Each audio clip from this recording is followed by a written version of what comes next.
Assalamualaikum warahmatullahi wabarakatuh. Baik, kita akan bahas bagaimana konsisten membuat konten.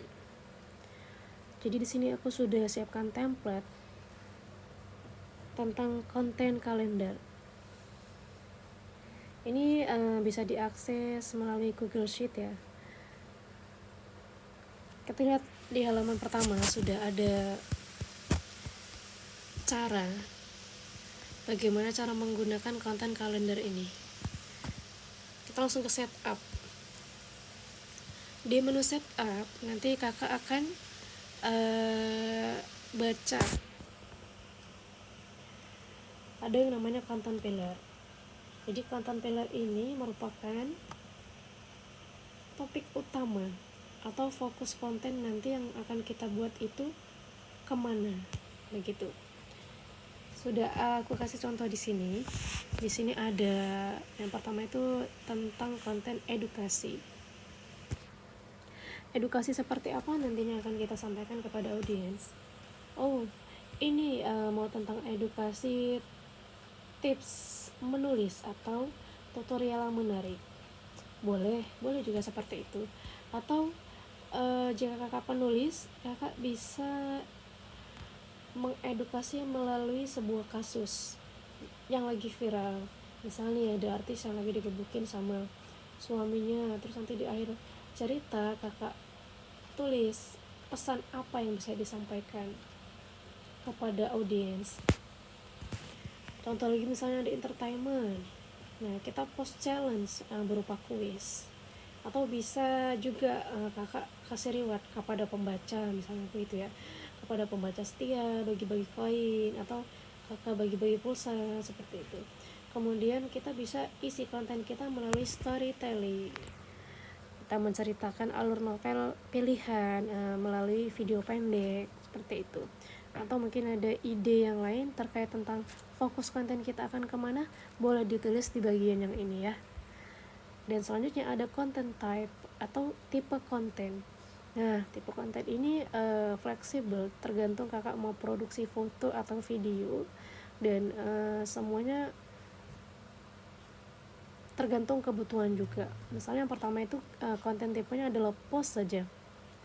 Post ini misalnya kita ambil salah satu gambar artis tadi ya, artis yang lagi digebukin, misalnya fotonya kita post gitu, dan 3 detik pertama orang-orang akan berhenti di postingan kita, kemudian tertarik untuk membaca tulisan yang kita buat, seperti itu. Kemudian konten tipe itu bisa berupa reels atau video pendek. Ini bisa ada di YouTube, reels ada di YouTube ya, kemudian ada juga di Facebook. Dan kalau misalnya kita punya waktu yang banyak, kita bisa buat video yang panjang, dan kita bisa upload di YouTube juga mengenai hal-hal yang sudah kita rencanakan di konten pilar tadi. Kemudian di pojok kanan sini itu adalah waktu. Kita mau start konten itu di tanggal berapa. Nah, nanti ini akan tersetting otomatis di konten-konten berikutnya. Seperti ini di postingan schedule ini. Di schedule misalnya kita mau fokus ngembangin akun Instagram, kita tulis lagi di sini Instagram. Kemudian kita mau ngembangin akun Facebook juga, kita tulis, atau YouTube, TikTok dan lain-lain. Nah, di sini juga ada hashtag. Jadi seberapa penting hashtag ini atau seberapa berpengaruhnya hashtag ini melalui konten yang kita buat. Kalau kakak tahu boleh komentar di kolom ya.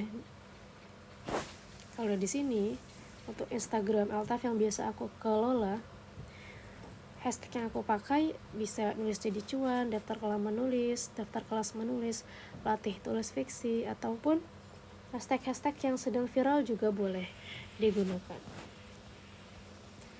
Nah, untuk selanjutnya di sini kontennya sudah langsung tersetting otomatis. Di Januari, misalnya bulan Januari konten plannernya kita tinggal buat di sini. Kita tinggal buat ini, bisa di-input foto atau di-input video yang sudah kita produksi. Nanti ini juga kita bisa klik di sini sesuai dengan apa yang kita input sebelum ini. Dan ini nanti linknya juga bisa kita cantumkan di sini. Kemudian ada juga konten kalender. Nah, di konten kalender ini kita bisa langsung rencanakan 1 bulan ke depan kita mau buat konten apa saja. Atau di tanggal 14 misalnya kita mau buat konten mengenai edukasi tadi. Kita tulislah di sini edukasi misalnya. Tuh, konten edukasi. Kemudian yang di tanggal 15 kita mau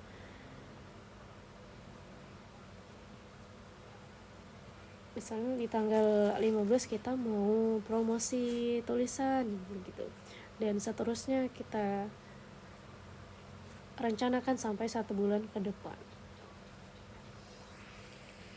Dan kelebihannya di template yang sudah dibuat ini, kakak nanti akan evaluasi selama 1 bulan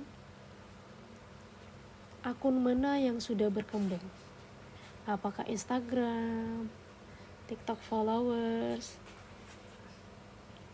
Maksudnya TikTok ini sudah berapa banyak followersnya, nanti bisa kakak catat di sini sebagai bahan evaluasi bulanan.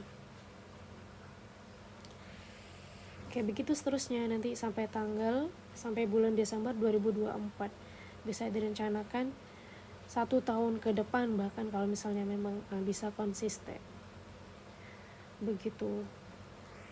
Kenapa harus direncanakan? Ya, karena salah satu kunci konsisten itu yaitu merencanakan dengan matang sebelumnya, agar nanti ketika pelaksanaannya jadi mudah. Begitu. Baik, itu dia sharing dan tips bagaimana cara konsisten konten, dan dibantu dengan template. Semoga bisa konsisten dan terus menghasilkan konten-konten yang menarik dan bisa jadi bahan, bisa jadi jembatan untuk kita membranding diri sebagai penulis. Oke, itu dulu ya Kak. Terima kasih atas perhatiannya. Wassalamualaikum warahmatullahi wabarakatuh.